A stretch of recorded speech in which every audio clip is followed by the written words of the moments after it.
Good evening and thank you for watching Blab TV, where facts matter. I'm Sergeant Melanie Peterson. And I'm Amber Southard. Let's take a look at our top trending stories. On July 15th, around 8 p.m., ECSO deputies were called to the 3600 block of North Haines Street in reference to a domestic violence situation. The female adult victim reported her boyfriend, Larry Salisbury Jr., struck her multiple times after she refused to let Salisbury drive her car. She said Salisbury then took her phone, leaving her unable to call 911 for help.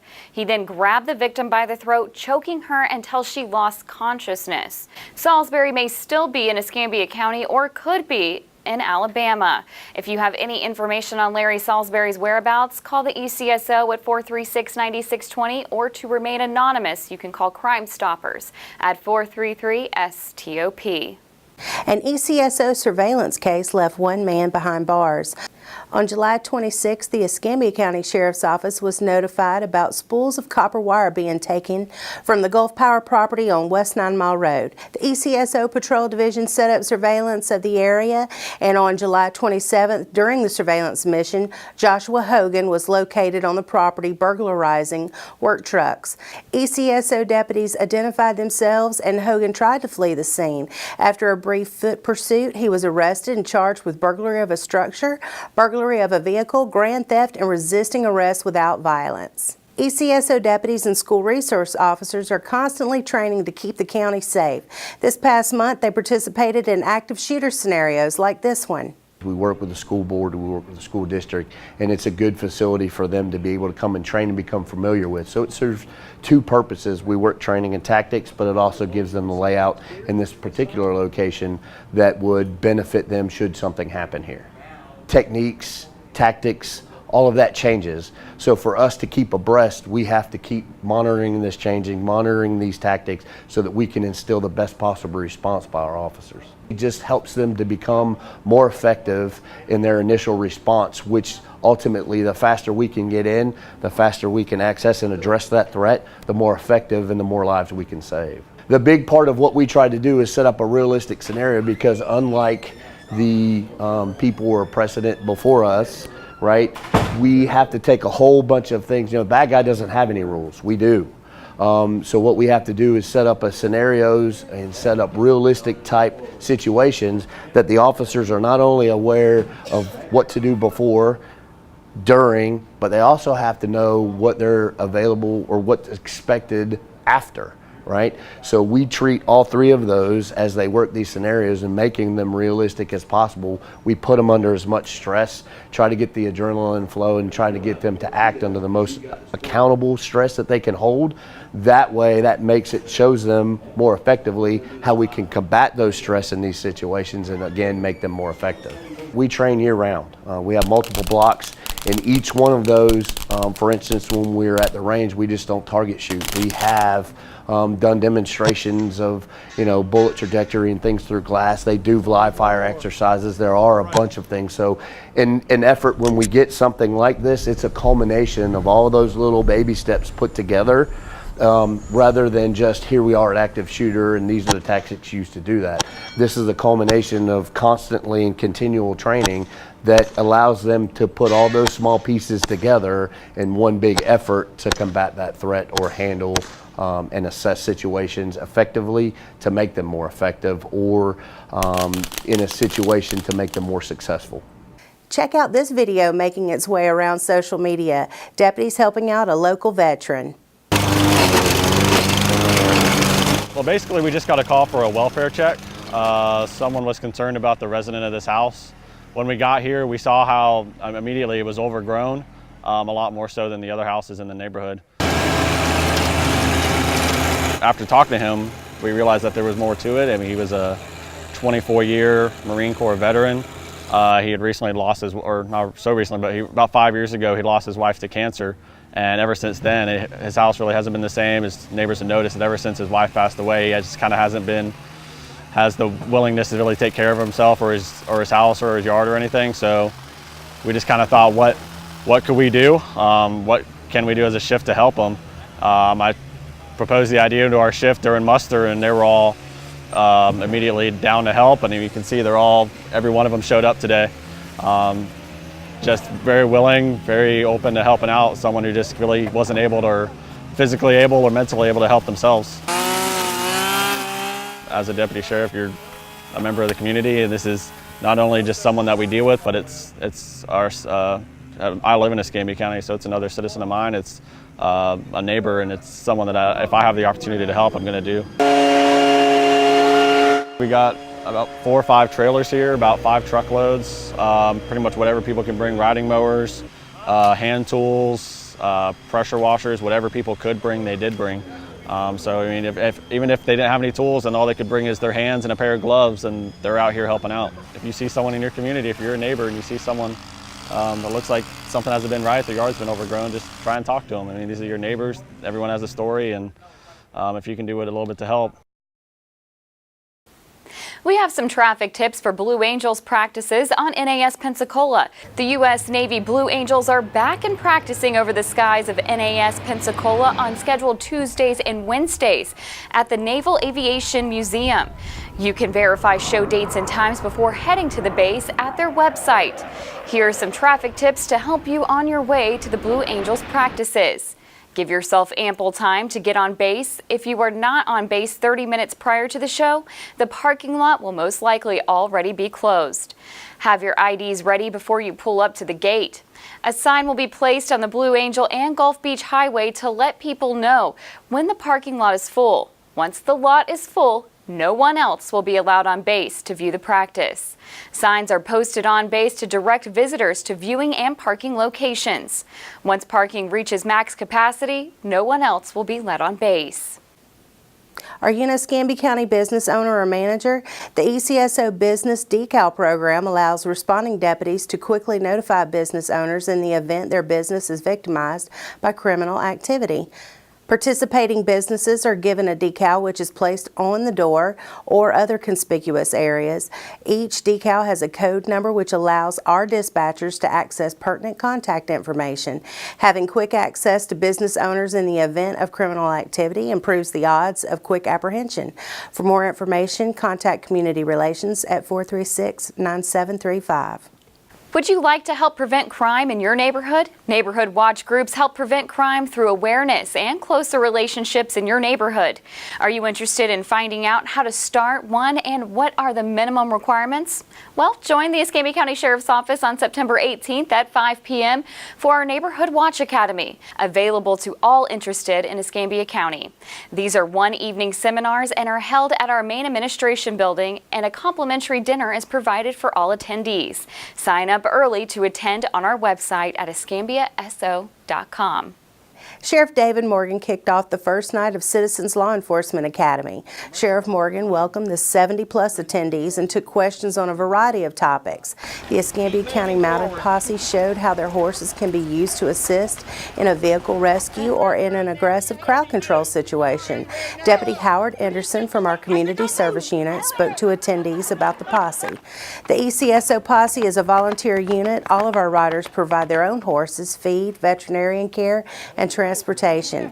Attendees learned about patrol procedures, and the evening wrapped up exploring a patrol vehicle. We offer 2 versions of the Citizens Law Enforcement Academy twice a year. Our next 4-week class begins on November the 8th, or wait until January 31st for our next 8-week course. Classes fill up fast. Sign up early to attend on our website at escambiaso.com. Escambia County Sheriff's Office investigators would like to remind the public to be on alert for scammers using various methods to defraud you and your family members. A recent incident was brought to our attention in which the scammer called the potential victim and claimed to be a member of the Escambia County Sheriff's Office. The scammer claimed to be an employee of the ECSO and told the recipient that if he did not provide payment right away, he would issue a warrant for his arrest and failure to appear for jury duty. The scammers have created a fake ECSO number with an official-sounding phone greeting, including department extensions. If you receive such a call, please contact the Sheriff's Office and report it. Do not buy prepaid Visa credit cards, gift cards, or send any money or provide your personal or financial information. There are multiple variations of this scam currently going around, and fraudsters are constantly devising new and innovative ways to take your hard-earned money. Go to our Facebook Facebook page at Official ECSO to find a few ways to avoid becoming a victim of fraud. Caught on video, ECSO deputies helped a stranded elderly woman. Deputy Stevens, Sergeant Swanson, Sergeant Tampere, and Master Deputy Gresham were able to help an elderly woman whose car had been broken down on University and 9 Mile last week. A big thank you to Heather Fox for sharing her video of our deputies serving our community. It might have been the cutest rescue in ECSO history.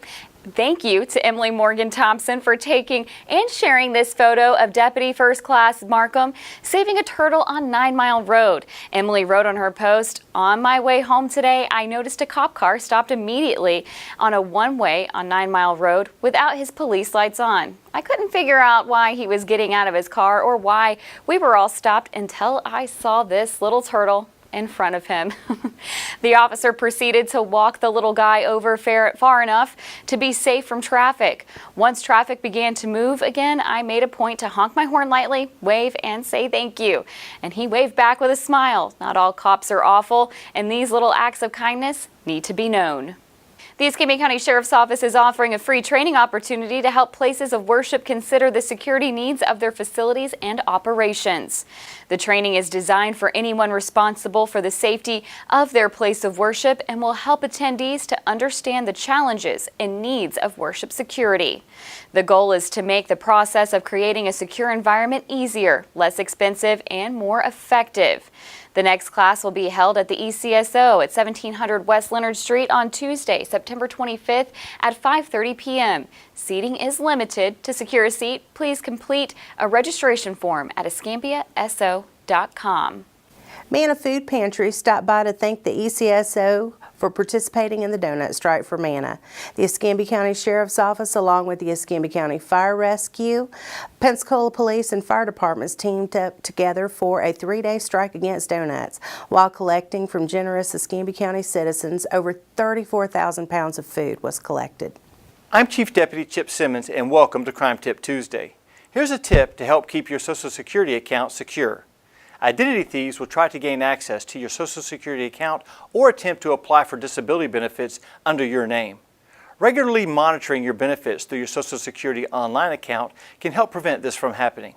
If you do not have an account, you can visit the Social Security Office website to get your account started. This has been a tip from your Escambia County Sheriff's Office. Meet the 2 newest members of the Dirty Dozen. This is our Warrants Unit Top 12 Most Wanted Fugitives. Michael Leon Thompson is wanted for sex offender violation for failure to register. Keisha Ward is wanted for aggravated battery that caused bodily harm or a disability. If you have any information on the whereabouts of any of the Dirty Dozen, contact the ECSO at 436-9620 or you can call Crime Stoppers at 433-STOP.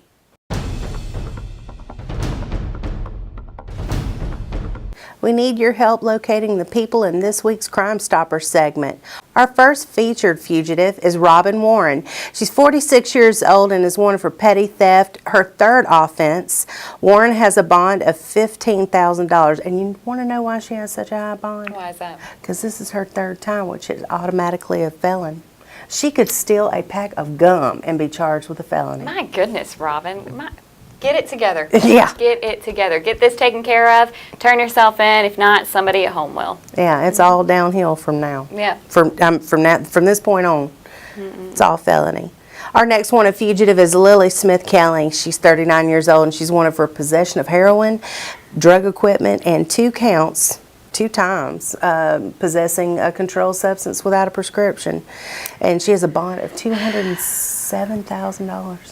She's also a Wheel of Fugitives winner. She is this week. And that heroin charge, it's sad, it's addictive, it's something that needs to stay out of our community. Yes. And if getting her off the streets will help her in any way, I hope the people of Escambia County will recognize her, try to help that out and get a little bit of heroin off the streets and maybe save her life. Because she is, I mean, she's not old. 39, I mean, yeah, she's a young girl. She could get her life together, hopefully. But heroin is just one of those dangerous drugs. Yeah, and like Amber said, we don't need it in our community. No. Our final fugitive of this week is Amos Witherspoon. He's 34 years old, and he's wanted for driving while license suspended and possession of a weapon by a convicted felon. Witherspoon has a bond of $65,000, and again, this is not the type of individual that we want in possession of a weapon. No, obviously there was something there to where he should not have a weapon. The courts have decided you were a felon, you were no longer allowed to have a weapon, and now he has one, and no telling who he could use it on, whether it be law enforcement or somebody else. So Absolutely. we definitely want him picked up. Yes. So if you know the whereabouts of any of our featured fugitives, contact Crime Stoppers at 433-STOP or go online directly to p3tips.com. All of our tips are 100% anonymous, and if your tip leads to a fugitive's arrest, you could be eligible for a cash reward of up to $3,000. Hey everybody, it's Warrant Wednesday here at the Escambia County Sheriff's Office, and it's time for Wheel of Fugitives! That's right, we get to spin the wheel now. Yep, our favorite day. Yep.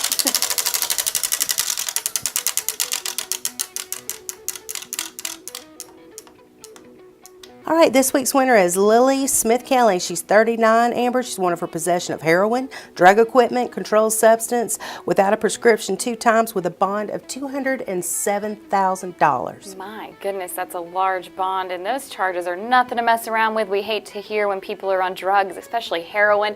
Let us help you out, Lily. Let us help you out by making you a local celebrity so you can get this taken care of, and the people at home can help you out. Tell them how they can do that.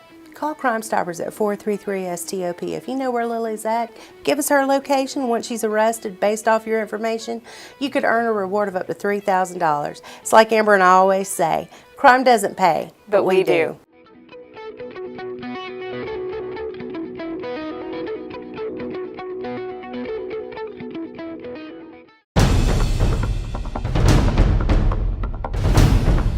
We need your help locating the people in this week's Missing Persons segment. Our first missing juvenile is 16-year-old Exandria Kamora Lowe. She was seen wearing a pink pajamas with black and white pink stripes. Lowe was reported missing on May 23rd. She's considered a habitual runaway. Our last missing juvenile is 14-year-old Antonio Kershawn Thompson. He was last seen leaving with a backpack. No clothing description was provided. Thompson was reported as a runaway on May 10th. If you have any information on any of these missing people, contact the ECSO at 436-9620.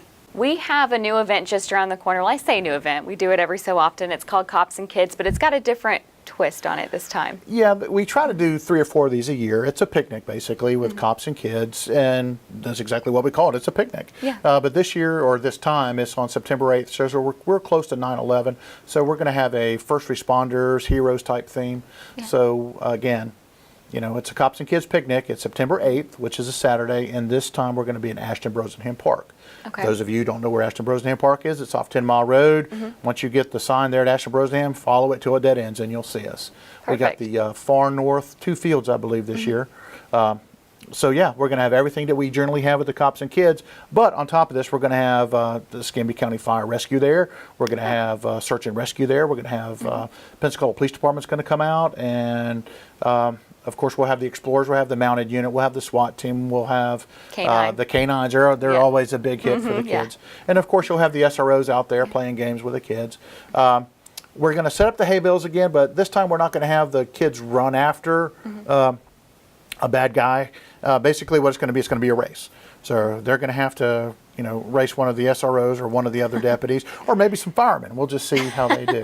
We'll see how the day goes. Exactly. So hopefully we'll have good weather.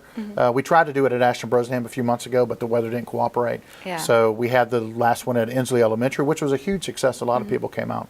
So this one's going to be at Ashton Brosenham Park, September 8th, Saturday, 10 to 2. Yeah. Free hamburgers and hot dogs, free drinks. We're going to have games. We're going to have giveaways. We're going to have prizes. And again, you'll see all the contingent from the Sheriff's Office, the fire departments, and EMS is going to be out there. They're going to bring an ambulance out there. Again, it's a 9/11 first responders theme. So, and we're getting a lot of positive input from different organizations inside the Sheriff's Office who want to come out and join us. So, so this year we've got actually a lot of different departments that are going to join us out there. Absolutely. You were saying IT? IT, they've come on board, and IT, for you guys who don't know, it's information technologies. They're going to partner with one of our sex crimes, computer crimes investigators, maybe give some parents some good information about cyber safety and how to avoid predators online. And again, you'll have the SROs out there to answer any and every question that guys have. Again, school starts August 13th, so this is going to be after school has started. But you'll have the SROs out there. I think we're going to get the command bus out there. We'll have the big SWAT beast out there. Kids love that thing. They it's do. A big They like armored to crawl car. in and out of it and check it out. And the SWAT guys, I mean, those guys are just larger than life to these kids. So, it makes for good pictures. It does. It does. They get the uniform or the SWAT gear, which is pretty cool. Yeah. So, and of course, we'll have the canines out there doing their demonstration, and the mounted unit. Kids love seeing the horses. And again, the games and the food, and we're hoping for really nice weather. September 8th, hopefully it'll be a little cooler. But again, we'll have plenty of water and soft drinks out there too.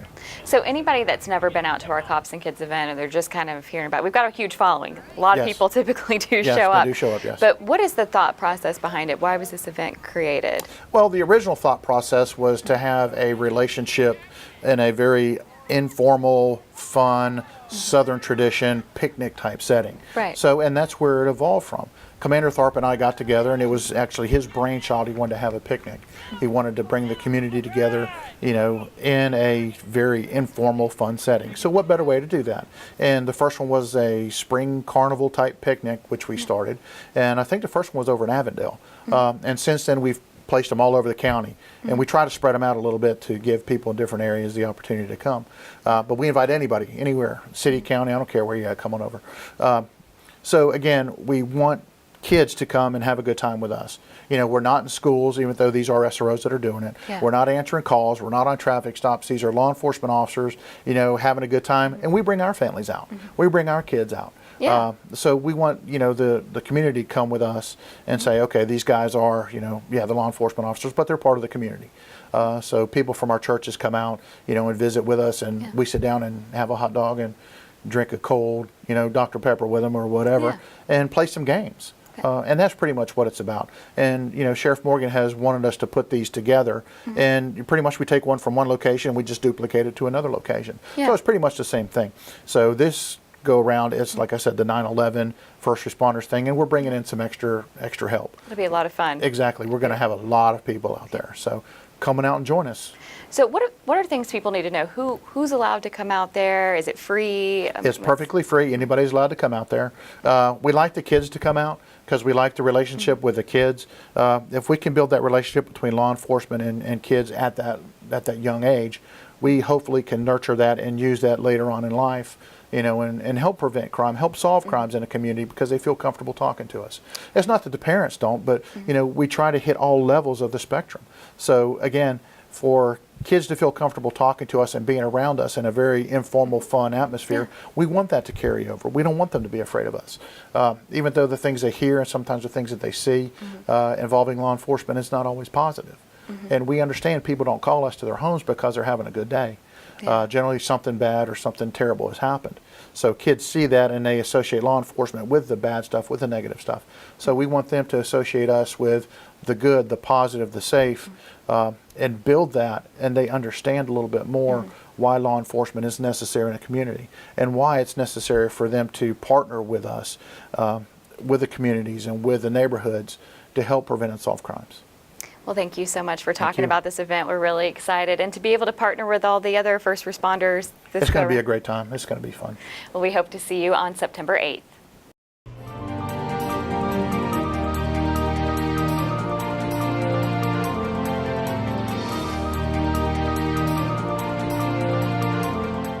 I'm Escambia County Sheriff David Morgan, and thank you for watching Ask the Sheriff. This is your chance to ask me any questions you want answered about the ECSO.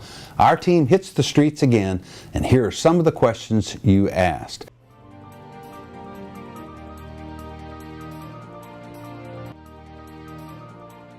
Okay, Jerry asked about the differentiation and the splitting of law enforcement duties and responsibilities between the Florida Highway Patrol in the Escambia County Sheriff's Office. And Jerry, you erroneously put in your question that there was only one Florida Highway Patrol officer available to work traffic accidents in Escambia County.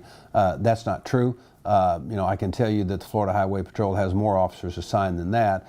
And we do, in fact, work traffic accidents. It's just rarely. That's an agreement that we have with the state of Florida, and specifically with the Florida Highway Patrol and the Department of Transportation, that they are specifically the experts in traffic control and also the working of traffic accidents. To be, again, perfectly candid with you, if there's a vehicular homicide, there's no one within our agency right now, in our department, that has the background training or qualifications to adequately investigate something such as a vehicular homicide. We depend upon the Florida Highway Patrol to do that. That's part of the splitting of responsibilities throughout the different state and local agencies. And also it's a cost-saving measure.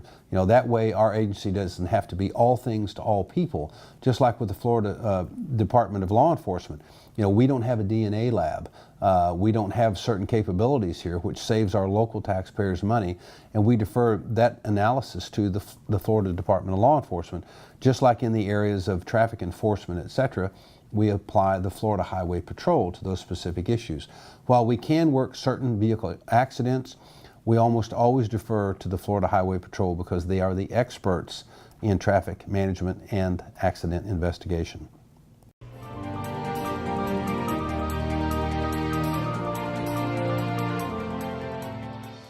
The question was that someone's noted that we have chaplains, and what do they do at the sheriff's office? You actually have chaplains throughout law enforcement, not just on the patrols and operational side, but you also have it on the correction side. Chaplains serve a function of basically what any pastor or minister does. They're there to comfort officers. They're there for counseling. Not just religious, but sometimes marital counseling. It can go into areas that are not necessarily, religious, but sometimes can even be secular. So, they are members of the sheriff's office, volunteers, by the way, unpaid, and they are there for, spiritual, emotional, and mental uplifting for our officers. And almost all agencies of any size have staff chaplains. Remember, you can also email your questions and ask the sheriff at escambiaso.com. We'll be back next week right here on Blab TV, Tuesday night at 8 p.m.